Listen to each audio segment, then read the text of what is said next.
नमस्कार, स्वागत है आपका के न्यूज में। मैं हूं आपके साथ विशाल। आप सब देख रहे हैं हमारा खास शो मैच का मुजरिम कौन।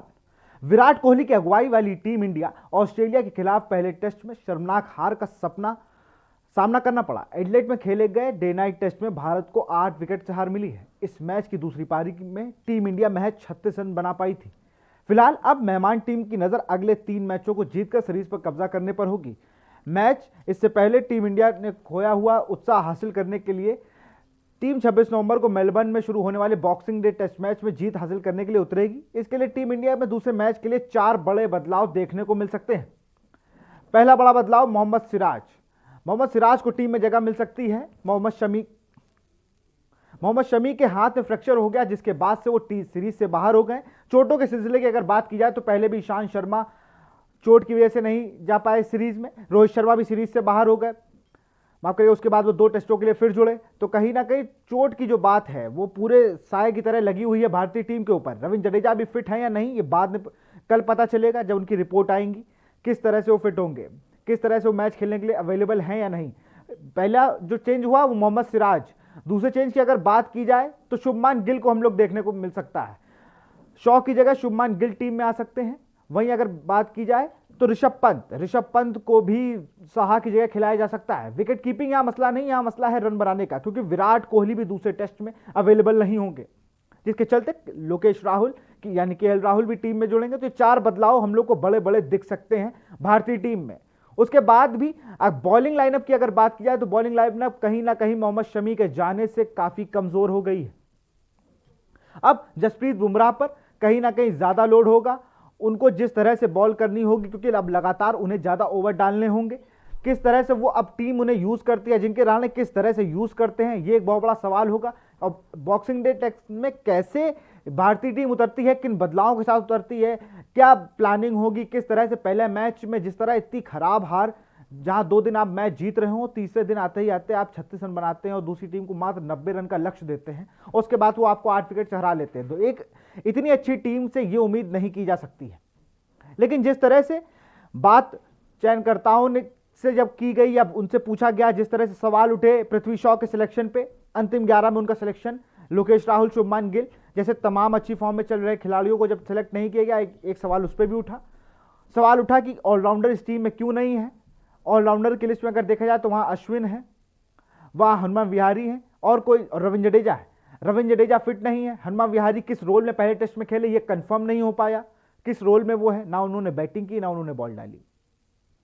रविचंद्रन अश्विन को आप टेस्ट में एज अ ऑलराउंडर अगर गिनते हैं तो अच्छी बात है, उनके 2-3 शतक भी हैं। उस लिहाज से हरवंश सिंह को भी ऑलराउंडर में गिनना चाहिए। ऐसी तमाम चीजें हैं, इन सब पे चर्चा करेंगे। हमारे साथ अब क्रिकेट एक्सपर्ट के तौर पर संदीप पांडे जुड़े हुए हैं। हमारे साथ वरिष्ठ खेल पत्रकार शरददीप जी भी थोड़ी देर में जुड़ेंगे। लेकिन उससे संदीप जी, बहुत बहुत स्वागत है आपका के न्यूज में। धन्यवाद। संदीप, सबसे बड़ा चीज पृथ्वी शॉ को टीम में जगह देना। अब सब लोग उस पर खुल के सब लोग बता रहे हैं कि पृथ्वी शॉ को अभी इतनी जल्दी, जिस तरह से डेब्यू कराया उसके बाद से उनको चोट लगी, उसके बाद से खराब फॉर्म के बाद सीधा इतना भरोसा दिखा देना कि लगातार आप खराब फॉर्म में हैं, उसके बाद भी आपको खिलाया गया, उसके बाद कॉपी पेस्ट आउट हुए हैं वो। तो कहीं ना कहीं रवि शास्त्री, विराट कोहली और पृथ्वी शॉ, इन 3 के बीच ये मैच के मुजरिमों को डिसाइड करना है हम लोगों को कि मैच का मुजरिम कौन था उस दिन। देखिए, अब बड़ा असमंजस की बात आ जाती है, क्योंकि विशाल जी, कई बार ऐसा होता है कि जब भी टीम बहुत जल्दी जल्दी कुछ परिवर्तन करती है तो हम लोग ऐसे स्टूडियो में ही बैठ के ये बातें करते हैं कि भाई 1-2 मैच का मौका देना चाहिए था और जो बैक परफॉर्मेंस है उसके साथ जाना चाहिए था। बट कभी कभी ये चीजें एकदम उलट हो जाती है, इतर हो जाती है। हम लोगों को लगता है कि नहीं, ये खिलाड़ी पहले मैच में फ्लॉप हुआ। देखिए, सभी को ये बात पहले दिन से ही पता थी कि टेक्निकली अगर देखा जाए तो शुभमन गिल ज्यादा टेक्निकली ज्यादा पूर्ण बल्लेबाज है अपेक्षाकृत पृथ्वी शॉ के। मगर फिर भी पृथ्वी शॉ को प्रेफरेंस मिला, क्योंकि उनका पिछला परफॉर्मेंस जो था जब भी वो टीम में खेले थे और पिछली बार ये ऑस्ट्रेलिया टूर पे भी आए थे, तो उन चीजों को ध्यान में रखते हुए उनको प्रेफरेंस मिला। मगर मैं ये और बहुत ढेर सारे लोग ये बात बोल रहे हैं कि उनकी जो टेक्निक है उसमें कुछ ना कुछ एज ए ओपनर देखा जाए तो फॉल्ट है। मगर मैं एक सवाल ये पूछना चाहता हूं कि अगर अगले मैच में मान लिया शुभमन गिल भी खेलते हैं और मयंक अग्रवाल भी खेलते हैं और तीसरे टेस्ट मैच में फिर ये अपना रोहित शर्मा आ जाते हैं, तो फिर कौन बाहर होगा क्या? अगर दोनों खिलाड़ियों में से भाई जो 20 रन बना देगा वो टीम में खेलेगा, और जो 10 रन पे आउट हो जाएगा वो बाहर हो जाएगा। देखिए, मुझे लगता है ऐसा होना नहीं चाहिए, क्योंकि ये दौरे इतने आसान है नहीं। और अगर फेलियर देखा जाए तो 36 रन पे पूरी टीम आउट हुई है, तो किसी कलेक्टिव फेलियर है। 1 नंबर से लेके 11 नंबर तक किसी बल्लेबाज ने 10 रन नहीं बनाए। तो मुझे लग रहा है कि मैच का मुजरिम सिर्फ एक बल्लेबाज को बोल देना थोड़ा सा नाइंसाफी होगी उसके साथ। हाँ, देखिए, परिवर्तन जरूर होंगे। कोई भी टीम इतनी बुरी तरीके से मैच हारती है तो चेंजेस जरूर होते हैं।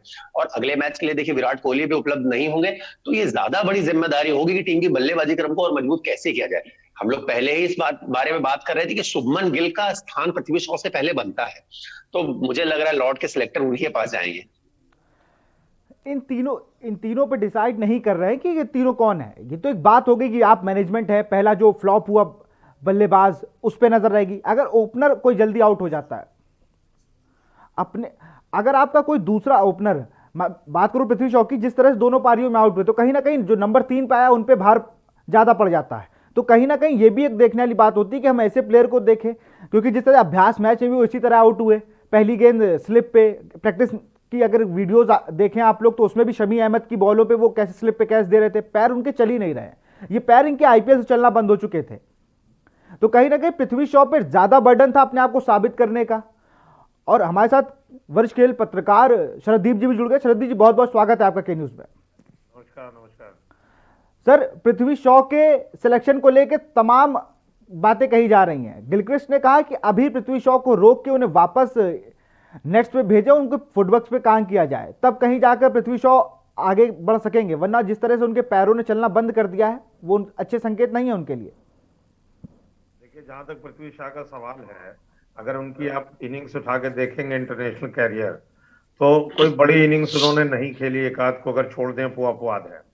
उसके अलावा जिस तरह का उनका परफॉर्मेंस है और जो एज है, मुझे लगता है कि एकदम सही सलाह है कि वो वापस जाएं, डोमेस्टिक क्रिकेट खेलें, अपने आप को प्रूव करें और वापस आए भारतीय टीम में। अभी उनके साथ एज है, लंबा जीवन है, वापस आए फिर खेलें। अभी फिलहाल उनके लिए वक्त नहीं है भारतीय टीम के साथ खेलने। क्योंकि जिस तरह से पृथ्वी शॉ पहले मैच में पहली इनिंग में आउट हुए, फिर बर्डन आ जाता है नंबर 3 पर।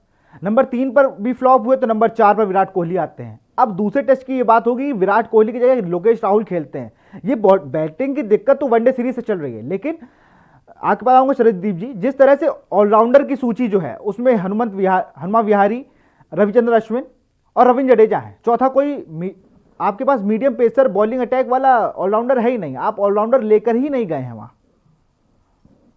ऑलराउंडर का जहां तक प्रश्न है, हमने 4 बॉलर से खेला था इस टेस्ट मैच में और आगे भी वो स्ट्रेटजी रहेगी। लेकिन अगर भारतीय क्रिकेट की अगर हम बात करें तो रेड बॉल जो कुकाबुरा बॉल है उसका प्रॉब्लम तो था ही। और जिस तरह से बैट्समैन ने अपने आप अप्लाई नहीं किया, और उसी की जगह अगर हम भारतीय बैट्समैन को दोष दे रहे हैं, देना भी चाहिए, लेकिन हमारे ऑस्ट्रेलिया के बॉलर्स की अगर तारीफ करें तो उन्होंने वंडरफुल सुपर बॉलिंग करी है जिसका कोई जवाब नहीं था। और शायद दुनिया की कोई और टीम भी होती तो शायद उसका भी यही हाल होता। हाँ, जहां तक भारतीय बैटिंग की बात है, बहुत ही खराब थी। सबको अप्लाई करना चाहिए था। काफी लोगों ने ये कहा, हम सारे लोग एनालिसिस भी कर रहे हैं कि ऑफसाइड द ऑफ स्टंप हमारा पांव नहीं जा रहा था। लेकिन उसी के साथ देखिए, विराट कोहली ने तो पूरा बाहर पांव निकाल के मारा, तो उसके बाद भी कैच आउट हुए। तो ये ऑस्ट्रेलिया की बहुत ही शानदार स्ट्रेटजी थी, बॉलिंग में, फील्डिंग में, फील्ड प्लेसमेंट में, जिसकी वजह से हम हारे। बैट्समैन ने तो गलतियां करी हैं, और मुझे लगता है कि जो दुनिया भर में इतनी हाय तौबा और खासकर हमारे देश में जो इतनी हो रही है, भाई भारतीय टीम हारेगी भी, हारने का भी हमें साहस होना चाहिए। और अभी हमारे पास इतने टेस्ट मैचेस हैं, रेड बॉल के हम बादशाह हैं। अब उसी ऑस्ट्रेलिया को वहीं पट्टे नहीं दे के आएंगे। अब देखते रहिए, हमारे पास साथ रोहित शर्मा है, विकेट कीपर भी हमारा बदल जाएगा, ऋषभ पंत आ जाएंगे जहां तक मुझे उम्मीद है, और केएल राहुल भी आ जाते, तो बहुत अच्छा है, बहुत शानदार टीम हो जाएगी हमारी। बिल्कुल एक शानदार टीम देखने को मिलेगी हमें दूसरे टेस्ट में। संदीप, मीडियम पेसर्स की बात करें तो शमी अहमद के कलाई में हेयरलाइन फ्रैक्चर है। अब उनकी जगह कौन होगा? आप खुद ही मीडियम पेसर रहे, तो अब आप उस विकेट पर मेलबर्न में बॉक्सिंग डे टेस्ट में, जहां पर उछाल लगभग सिडनी जैसे ही ग्राउंड में, अगर एडिलेड जैसे ग्राउंड की ही मिलेगी, तो वहां पर किसको आप चुनेंगे?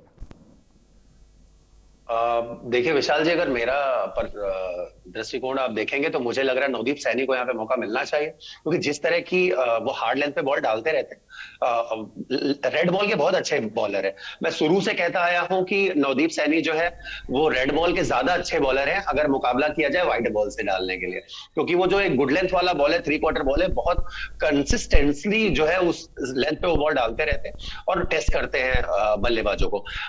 अगर जैसे बहुत ढेर सारे लोग एक जो चौथे बॉलर हैं उनके बारे में बात करें, देखिए स्विंग जरूर बहुत अच्छी कराते हैं, नाम मैं उनका भूल रहा हूँ जो भी नाम है, तो वो स्विंग बहुत अच्छी, बट उमेश यादव जैसा ही बॉलिंग लगभग वैसा ही हो जाएगा। और देखिए उतना ज्यादा अंतरराष्ट्रीय क्रिकेट का अनुभव भी उनको नहीं है नवदीप सैनी, फिर भी उनके मुकाबले ज्यादा क्रिकेट खेल चुके हैं, तो मुझे लग रहा है सैनी अगर टीम में खेलते हैं तो बुमराह को ज्यादा सपोर्ट मिल सकता है। मैंने पिछले प्रोग्राम में आपको बोला था ये चीज कि अगर समी नहीं है तो सारा बॉलिंग का लोड बुमराह के ऊपर आएगा, और अगर बुमराह भी देखिए इंजरी से वापस आए हैं, एक दिन में अगर उनको 20-22-23 ओवर डालने पड़ गए तो फिर 4 टेस्ट मैचों की लंबी सीरीज है, कहीं ऐसा नहीं हो जाए कि तीसरे टेस्ट में तक बुमराह भी इंजर्ड होकर बाहर बैठ जाए, तो फिर बहुत मुसीबत हो जाएगी। इसलिए कोई ऐसा बॉलर चाहिए जो दिन में बुमराह के सपोर्ट में है और 18-20 ओवर डाल सके एक तरफ से।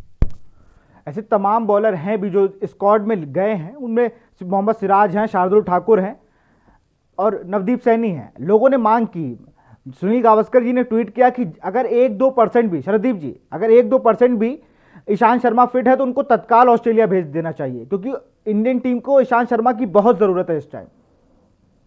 देखिए ये सुनील गावस्कर का अच्छा तर्क है, लेकिन 15 दिन का 14 दिन का क्वारंटाइन होना पड़ेगा, तब तक हमारे 2 टेस्ट मैचेस अगले वाले खत्म हो चुके होंगे, तो वो कोई मतलब नहीं है। लेकिन अगर आप भारतीय बॉलिंग को देखें, हालांकि ये कहना थोड़ा अजीब सा लगता है, लेकिन जिस तरह से रविचंद्रन अश्विन ने बॉलिंग करी है, बढ़िया बॉल को स्पिन भी कराया, दूसरा भी किया, स्ट्रेट बॉल भी किया, जिस तरह से उन्होंने इतने विकेटें ली, मैं तो कह रहा हूं कि 2 मीडियम पेसर खिलाई है अगर आप नवदीप सैनी को नहीं खिलाना चाहते, और एक स्पिनर और खिलाइए, कुलदीप यादव को खिलाइए आप, क्योंकि स्पिनर्स पे जो अटैक अभी इंडिया ने किया है फर्स्ट टेस्ट में, उसे तो मुझे लगता है कि एक स्पिनर खिलाना चाहिए। हम 2 स्पिनर 2 मीडियम पेसर्स के साथ खेले, और संदीप मेरी बात से इस बात का इत्तेफाक रखेंगे कि मीडियम पेसर के बजाय अगर हम एक स्पिनर और खिलाते हैं तो हो सकता है हमारे लिए ज्यादा फायदेमंद।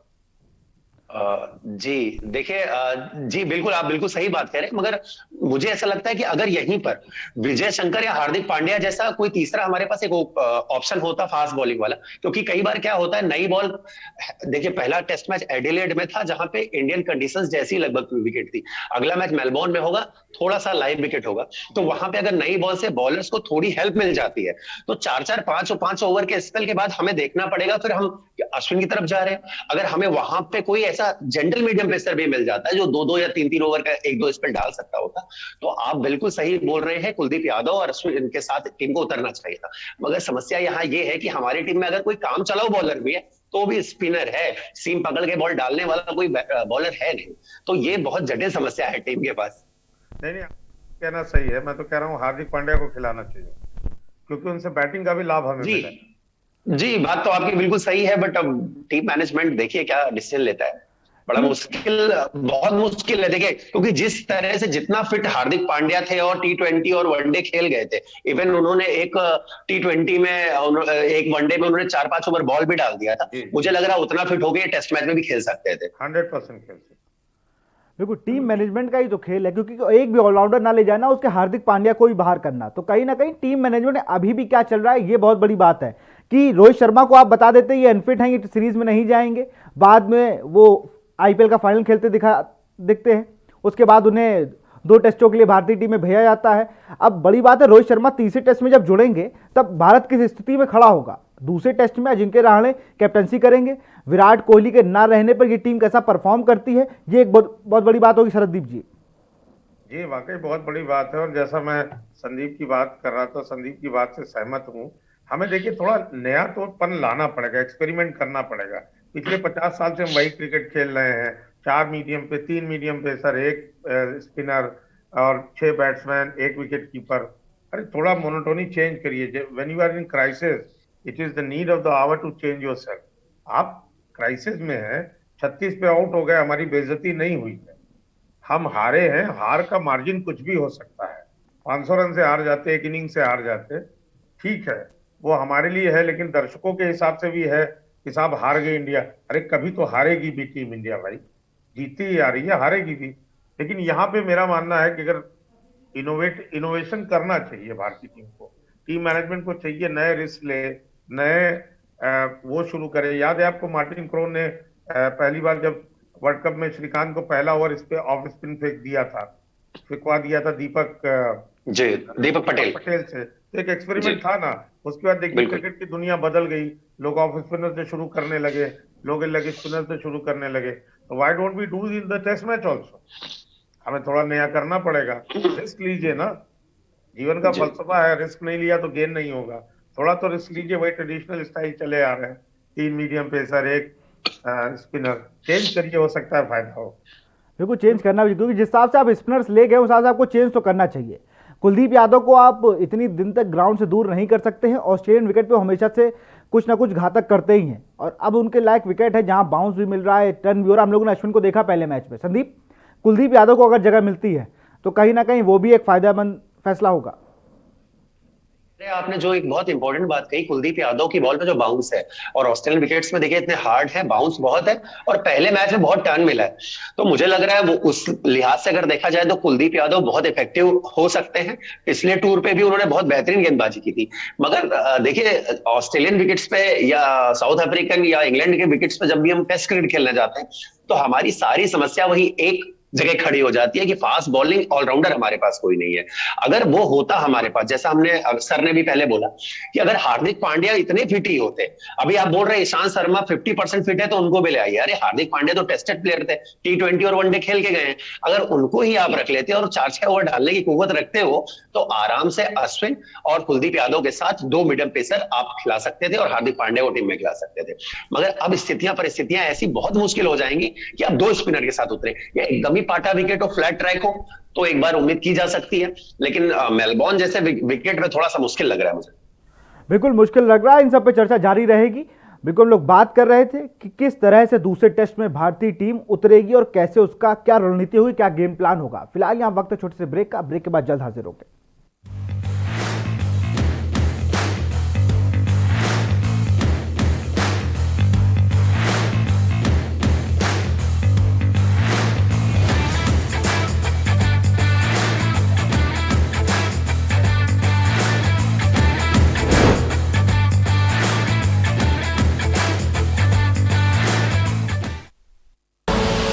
आप देख रहे हैं के न्यूज, खबरों का सारथी। देवभूमि उत्तराखंड के निवासियों के लिए रोजगार के साथ साथ प्रदेश की तरक्की में भागीदार बनने का सुनहरा अवसर। प्रदेश में पर्यटन और स्वरोजगार को बढ़ावा देने के लिए राज्य सरकार ने शुरू की है trekking traction centre home stay योजना, जिसके तहत अधिसूचित ट्रैकिंग रूट के 2 किलोमीटर के दायरे में आने वाले गाँव के निवासी अपने घर के खाली कमरों को प्रदेश में ट्रैकिंग रूट्स के लिए आने वाले पर्यटकों के सुविधार्थ खोलकर प्रति कक्ष नव निर्माण हेतु 60,000 एवं पूर्व निर्मित कक्ष की साज सज्जा हेतु 25,000 रुपए की राजकीय सहायता प्राप्त कर आमदनी का अतिरिक्त जरिया बना सकते हैं। तो देर न करें, trekking traction centre home stay योजना का लाभ उठाएं, अपने परिवार, गांव और प्रदेश की तरक्की में हाथ बटाएं। योजना से जुड़ने या योजना के बारे में अधिक जानकारी के लिए आज ही अपने जिला पर्यटन विकास अधिकारी अथवा जिला अधिकारी कार्यालय से संपर्क करें। उत्तराखंड सचमुच स्वर्ग। फिट रहना है तो फिटनेस हेल्थ ऑयल ले आओ। You are correct. हाँ, करेक्ट होता है बाबूजी। सही बोले हैं, तो ले आइए फिटनेस हेल्थ ऑयल। आप देख रहे हैं के न्यूज, खबरों का सारथी।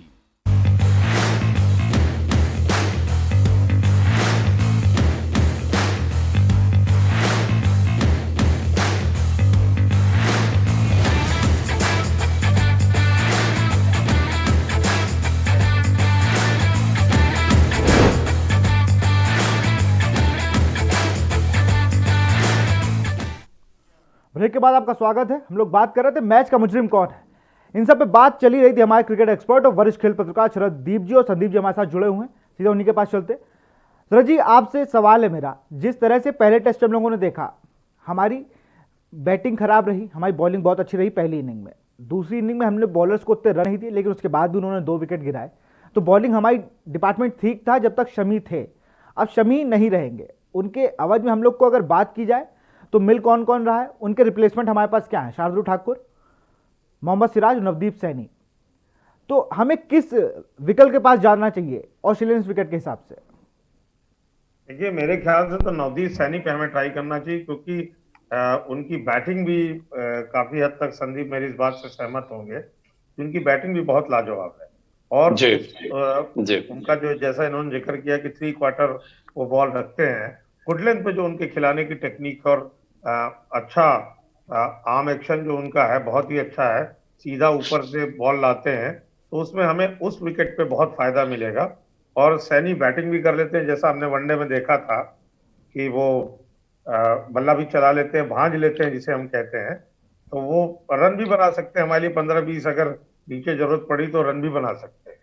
तो मेरे ख्याल से मैं तो अगर दांव लगाने को कहेंगे तो मैं नवदीप सैनी पे लगाऊंगा। देखो नवदीप सैनी पे लगाऊंगा। अगर विकेट कीपिंग की बात की जाए, विकेट कीपिंग के मामले में शाह का हाथ कहीं ना कहीं ऋषभ पंत से ज्यादा हाई है, लेकिन बैटिंग के मामले में दोनों पारियों में रिद्धमान साहा ने 13 रन बनाए, तो उसकी आलोचना की जा रही है कि रिद्धमान साहा को हटा के अगर हम लोग ऋषभ पंत को टीम में रखते हैं तो कहीं ना कहीं मिडिल ऑर्डर में एक आक्रमण पैदा करने वाला भावना से जो प्लेयर खेलता है उसको जगह मिल जाएगी ऋषभ पंत को। देखिए कोई डाउट नहीं इस बात का कि ऋषभ पंत जिस तरह का फॉर्म उन्होंने अभी वो जो प्रैक्टिस मैच हुआ था उसमें दिखाया था, और हो सकता है कि वो 2-4-5% कम हो साहा से विकेट कीपिंग में, but he is the perfect choice for the second test match, ये मेरा मानना है। बाकी संदीप आपको बेहतर बताएंगे कि उनके हिसाब से कौन हो सकता है। क्योंकि संदीप आपको क्या लगता है? मुझे लगता है कि केएल राहुल से ही विकेट कीपिंग करा दे, एक बैट्समैन और खिला ले। देखिए जहां तक शाह और पंत की बात है, मुझे लगता है जैसे कि एक परसेप्शन बन गया है आम जनमानस में कि शाह बहुत अच्छे विकेट कीपर है और ऋषभ पंत उतने अच्छे विकेट कीपर नहीं है, या ऋषभ पंत बहुत अच्छे बैट्समैन है और शाह उतने अच्छे बैट्समैन नहीं है। देखिए शाह के पास भी 3 सेंचुरीज है टेस्ट क्रिकेट में, और ऋषभ पंत भी गोलकीपर नहीं है, अच्छे अच्छे कैचेस पकड़ते हैं और पिछली बार उन्होंने सीरीज में सबसे ज्यादा कैचेस पकड़े थे, तो बहुत ज्यादा कुछ फर्क है नहीं। मगर सवाल घूम फिर के वहीं आता है कि आप फिर क्या एक मैच के फेलियर पे आप कितने चेंजेस कर देंगे टीम में? क्या फिर अगले मैच में अगर मान लिया ऋषभ पंत फ्लॉप हो गए तो क्या फिर आप साहा को ले आएंगे? देखिए विराट कोहली नहीं है, तो इसके लिए आपको अपनी टीम मैनेजमेंट को बल्लेबाजी जरूर मजबूत करनी है। मगर एक चीज हमें ये जरूर देखनी पड़ेगी कि साहा, ठीक है एक मैच खराब जरूर हो गया, बट साहा भी कोई खराब बैट्समैन नहीं है। हाँ, लेकिन अगर एक चीज जैसे आप अपने बैटिंग ऑर्डर में थोड़ी विविधता लाना चाहते हैं, हमारे पास बाएं हाथ का कोई बल्लेबाज नहीं है, आप बाएं हाथ का बल्लेबाज एक मिडिल ऑर्डर में लाना चाहते हैं जिससे गेंदबाजों की लाइन थोड़ी सी उनको डालने में थोड़ा सा एक बार कुछ नयापन करना पड़े, कुछ उनको एक्स्ट्रा एफर्ट डालने पड़े, तो उस लिहाज से अगर आप लेके आना चाहते हैं जरूर लेके आइए। नहीं तो देखिए पृथ्वी शॉ की बैटिंग स्टाइल में और ऋषभ पंत की बैटिंग स्टाइल में बहुत ज्यादा फर्क है नहीं। मेरा यही मानना है कि दोनों कीपर लगभग एक एबिलिटी के हैं, आप जिसको चाहे मौका दें, और दिन की बात है जो जिसका दिन अच्छा होगा रन बनाएगा। बिल्कुल, जिसका दिन अच्छा रन बनाएगा। सरदीप जी फाइनल कमेंट आपसे लेना चाहूंगा, जिस तरह से इतने कयास लगाए जा रहे हैं कि इतने 4 बदलाव 5 बदलाव या 3 बदलाव हो सकते हैं टीम इंडिया में, क्या इतने बदलाव करके बॉक्सिंग डे टेस्ट मैच में उतरना सही होगा?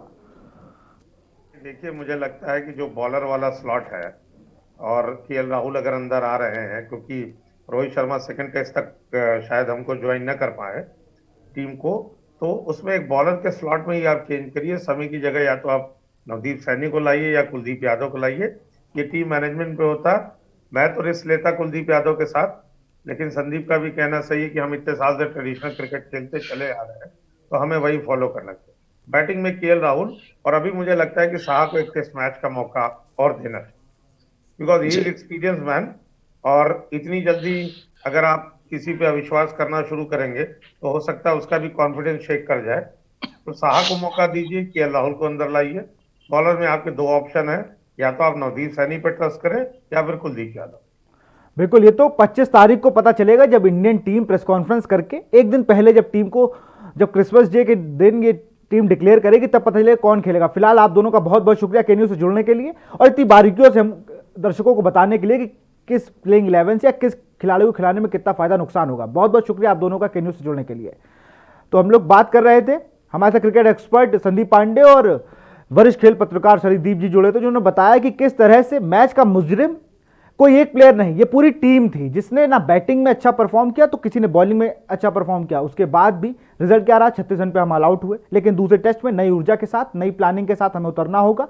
अजिंक्य रहाणे के कांधों पे ज्यादा भार होगा, किस तरह से वो अपनी टीम को, और कैप्टनसी टेस्ट में पहली बार करेंगे तो कहीं ना कहीं वो भी देखने वाली बात होगी कि वो कैसे कैप्टनसी करते हो, किस प्लेइंग 11 से उतरते हैं। मोहम्मद शमी के चोटिल होने के बाद जैसा लग रहा है कि नवदीप सैनी टीम में वापस आएंगे। ऋषभ पंत और साहा के बीच एक कांटे की टक्कर है कि कौन टीम में जगह बना पाएगा। पृथ्वी शॉ लगभग दूसरे टेस्ट से बाहर हो चुके हैं, उनकी जगह शुभमान गिल टीम में शामिल हो सकते हैं और विराट कोहली दूसरे टेस्ट में नहीं रहेंगे। फिलहाल इस प्रोग्राम में इतना ही। देखते रहिए के न्यूज़ इंडिया।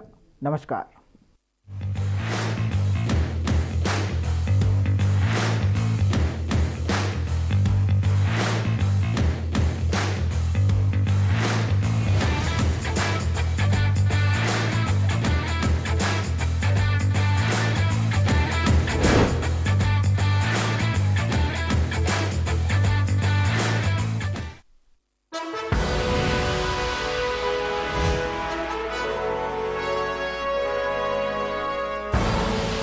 आप देख रहे हैं के न्यूज, खबरों का सारथी।